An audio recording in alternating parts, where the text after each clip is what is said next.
किसान साथियों, स्वागत है आप सभी का एक बार फिर से मालवा की खेती यूट्यूब चैनल पे। बहुत सारे किसान भाई आज भी जेएस सोयाबीन की वैरायटियों को पसंद करते हैं, क्योंकि उन्हें अच्छी तरह से पता है कि ये जो वैरायटियाँ होती हैं काफ़ी सारे रोगों के लिए प्रतिकूल क्षमता रखती है। हालांकि समय के साथ सब कुछ बदल जाता है किसान साथियों, और धीरे धीरे इन वैरायटियों में रोगों का आक्रमण आपको देखने को मिल रहा है। सभी वैरायटियों में ऐसी समस्या नहीं आती, लेकिन कुछ एक वैरायटियों में ये दिक्कतें आने लगती है। जैसे ये अभी ये 95-60 में ये समस्या आपको देखने को मिली होगी, जो कि जे सीरीज की है। इसके काफ़ी सारी मात्रा में रोग आने लगे हैं, खास करके पीला मोजेक रोग। लेकिन फिर भी किसान साथी इस वैरायटी को छोड़ नहीं रहे हैं। किसान साथी बहुत समय से परेशान थे कि काश ऐसी वैरायटी मिल जाए जो हल्की भूमि में हो जाए, भारी भूमि में हो जाए, सूखा भी सहन कर ले, फली चटकने की समस्या न हो, पानी भरा रहे खेत में तो भी फसल में समस्या न हो, फसल आड़ी ना पड़े, मशीन से हार्वेस्टिंग उसकी हो सके। इस प्रकार के इतने गुणों को सम्मिलित करने वाली को वैरायटी मिल जाए तो किसान साथियों पिछले 2-3 वर्षों में एक ऐसी वैरायटी देखने को मिली है जो इन सभी गुणों को मायने रखती है। यानी इनमें सभी प्रकार के गुण है, ना तो फसल आड़ी पड़ती है, पानी भरा रहे खेत में फिर भी अच्छे उत्पादन दे देती हैं, सूखा सहन करने वाली। सबसे बड़ी बात यह है कि किसान साथियों पिछले 2-3 वर्षों में आपने देखा होगा कि जो मौसम है बिल्कुल अनुकूल नहीं है। ड्राई स्पेल काफ़ी ज़्यादा रह जाता है बीच में। पिछले वर्ष ही आपने देखा होगा कि जैसे ही बारिश हुई, किसान भाइयों ने बोवनी की और उसके बाद एक लंबा अंतराल पानी की गैप का रहा, महीना 1.5 महीना तक अच्छी बारिश नहीं हुई, जिसके कारण काफ़ी सारी वैरायटियों ने दम तोड़ दिया और उत्पादन न के बराबर हुआ। फिर भी इस परिस्थिति में भी जीएस 2172 सोयाबीन की, जिसकी आज हम बात कर रहे हैं, उसने अच्छा उत्पादन किसान भाइयों को दिया, क्योंकि इसका जड़ तंत्र इतना मजबूत है किसान साथियों कि ये सूखा सहने के लिए ज़मीन में गहरी चली जाती है और वहाँ से नमी को खींचकर आपके पौधे को अवेलेबल करा देती है इसकी जड़ें।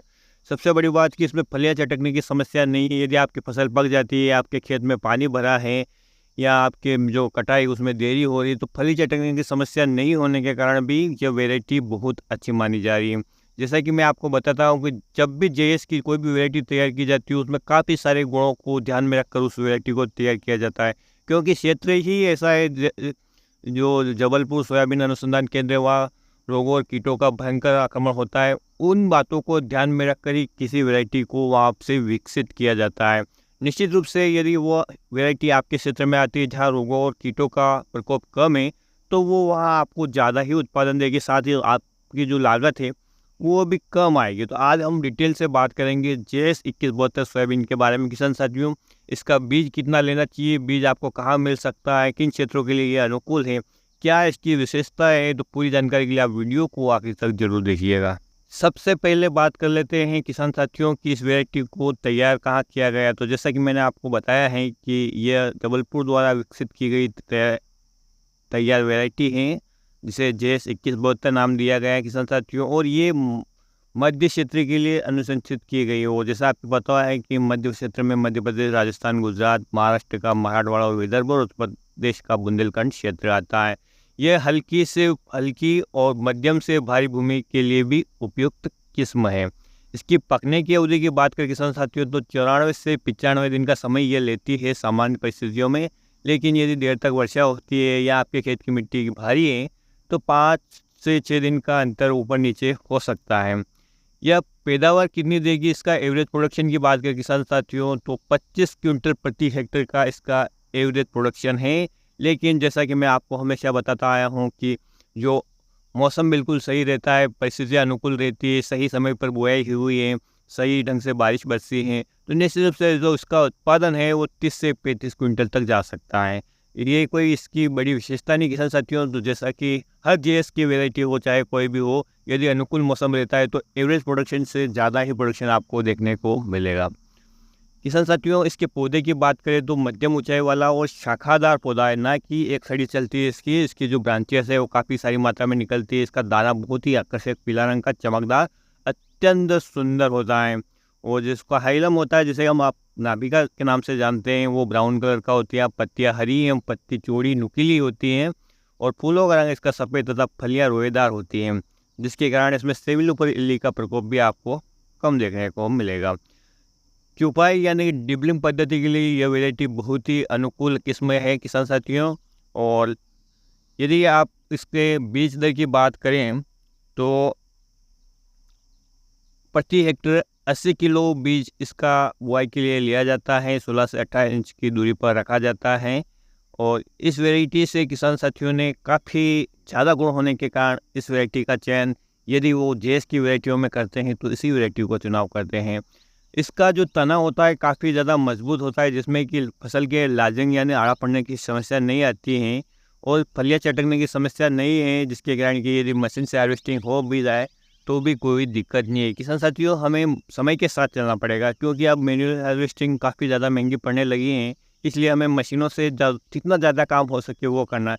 उससे क्या होता है कि आपकी वो कटिंग भी हो जाती है और थ्रेसिंग भी हो जाती है, और या आप मैन्युअल रूप से कटिंग करेंगे फिर उसकी थ्रेसिंग करेंगे तो निश्चित रूप से आपकी लागत बढ़ेगी। जब आपकी लागत बढ़ेगी तो निश्चित रूप से आखिरी चरण में आपका उत्पादन तो ठीक आएगा, लेकिन आपका जो लाभ है वो कम होगा। इस हिसाब से आपको ऐसी वैरायटी का चयन करना है जिसमें अधिक से अधिक काम मशीनों से हो सके। किसान साथियों, यह जो वैरायटी है इसके यदि रोग प्रतिरोधक क्षमता की बात करें तो सबसे भयंकर रोग जो आता है वो आता है सोयाबीन में येलो मोजेक, यानी जिसे पीला मोजेक या पीला रोग भी बोलते हैं अपने क्षेत्र में, और चारकोल राट और बैक्टीरियल पश्चुरम येलो स्पॉट या पत्तियों पे जो पीले धब्बे पड़ते हैं उनके प्रति भी ये सहनशील किस्म है।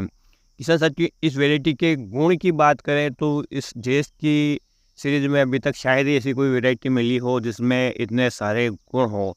इस वैरायटी को आप लगाना चाहें तो निश्चित रूप से लगा सकते हैं। थोड़े क्षेत्र में लगाकर अपने घर का बीज तैयार कर लीजिए, बाद में इसका आपको तरीका भी आ जाएगा इस वैरायटी का लगाने का और इसमें कृषि कार्य करने का, और घर का बीज भी हो जाएगा। तो निश्चित रूप से अगले वर्ष जब आप इसको लगाएंगे तो आपको पूरी माहिती हो जाएगी और फिर इस वैरायटी से आप भरपूर उत्पादन ले सकेंगे। किसान साथियों, इस वैरायटी को तैयार करने में कृषि वैज्ञानिकों ने 33 बार ट्रायल किए हैं। शायद इससे भी ज़्यादा ट्रायल किसी वैरायटी पे हुए हो, लेकिन जब वैज्ञानिकों ने इस वैरायटी को तैयार किया गया तो काफ़ी ज़्यादा अचरज में इसके रिजल्ट ने डाला है। किसान साथियों, इसकी वैरायटी के बारे में ज़्यादा कुछ बताना सूरज को दिया दिखाना है एक तरह से, तो मैं आपको ज़्यादा कुछ और नहीं कहूँगा। इस वैरायटी का आप चुनाव जेएस की वैरायटियों में यदि करते हैं तो निश्चित रूप से आपके लिए लाभदायक रहेगी। जेएस सीरीज़ की जितनी भी वैरायटियाँ किसान साथियों सब में अपने गुण हैं, लेकिन इस वैरायटी ने अलग ही स्थान अपना जेएस सीरीज़ की वैरायटियों में बनाया है।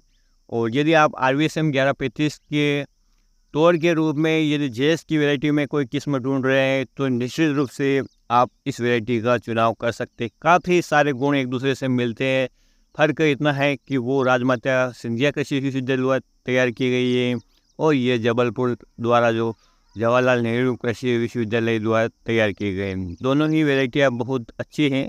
आप RVSM 1135 का बीज आपको अवेलेबल है तो वो लगा सकते हैं, या उसके विकल्प के रूप में आप इस वैरायटी को भी लगा सकते हैं, या दोनों वैरायटी को भी आप ट्राई कर सकते हो और निश्चित रूप से इनका जो अंतर है वो आप जान सकते हैं। तो उम्मीद करता हूँ किसान साथियों कि आज का जो वीडियो है वो आपके लिए हेल्पफुल रहेगा और इस वैरायटी का चयन करने में यदि आपको कन्फ्यूज़न हो रहा होगा तो वो दूर हो जाएगा।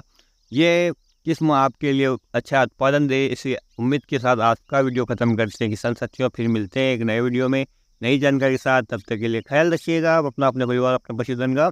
वीडियो देखने के लिए आपका बहुत बहुत धन्यवाद। जय हिंद, जय जवान, जय किसान।